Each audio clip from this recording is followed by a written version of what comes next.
त्यसो भए अघिल्लो भागमा हामीले देखेका थियौं कि गो क्लानले सबैको ग्रेड जाँच गरेर उनीहरूलाई अङ्क प्रदान गरेको थियो।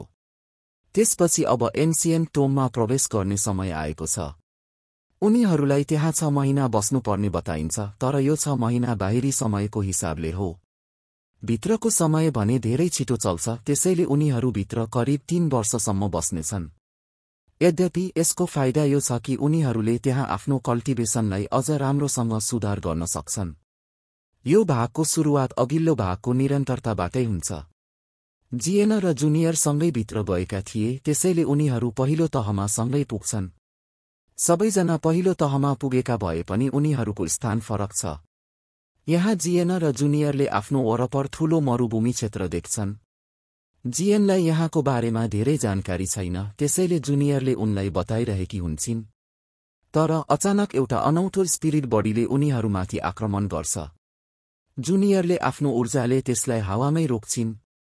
उनले जिएनलाई बताउँछिन् कि यो ऊर्जा बडी हो जो यहाँ एन्सियन्ट टोममा फैलिएको ऊर्जाले सिर्जना भएको हो। यो ऊर्जा बडी केवल लेभल 1 को भएकोले उनीहरूलाई कुनै समस्या हुँदैन।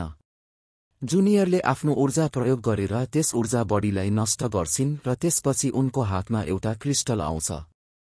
उनले त्यो क्रिस्टल जिएनलाई दिँदै भन्छिन् कि उनले यसको ऊर्जा अवशोषण गर्न सक्छन्। जिएनले त्यसो गर्दा उनलाई आफ्नो ऊर्जा पहिलेभन्दा बढेको महसुस हुन्छ। उनले भन्छन् कि यो त कल्टिभेसन पिल जस्तै छ, तर यसको ऊर्जा अझ धेरै अवशोषण गर्न सकिन्छ। यो साँच्चै उपयोगी छ। जुनियरले भन्छिन्, तिमीले ठीक भन्यौ, तर यो हामीलाई लेभल 1 को स्पिरिट बडीबाट मात्र प्राप्त भएको हो। जति हामी अगाडिका तहहरूमा पुग्छौं त्यति नै उच्च लेभलका स्पिरिट बडीहरू भेटिन्छन्। उनले बताउँछिन् कि लेभल 9 को स्पिरिट बडी पाउन अलि गाह्रो छ, तर यदि त्यो प्राप्त भयो भने यो कुनै खजानाभन्दा कम हुँदैन, किनभने लेभल 9 को स्पिरिट बडीबाट प्राप्त हुने क्रिस्टलले एकैपटक धेरै ऊर्जा अवशोषण गर्न सकिन्छ। यो ऊर्जा पहिल्यै शुद्ध रूपमा हुने भएकोले अवशोषण गर्न पनि सजिलो हुन्छ। जिएन यो सुनेर धेरै खुसी हुन्छ। उनले जुनियरलाई भन्छन्, तिमीलाई यो ठाउँको बारेमा धेरै जानकारी छ। ल हामी एउटा प्रतियोगिता गरौँ। यहाँ पहिलो तहमा जसले सबैभन्दा धेरै स्पिरिट क्रिस्टलहरू सङ्कलन गर्छ उसले यो प्रतियोगिता जित्छ। जुनियरलाई यो विचार मन पर्छ किनभने यसले उनीहरूलाई पहिलो तह छिट्टै पार गर्न मद्दत गर्छ।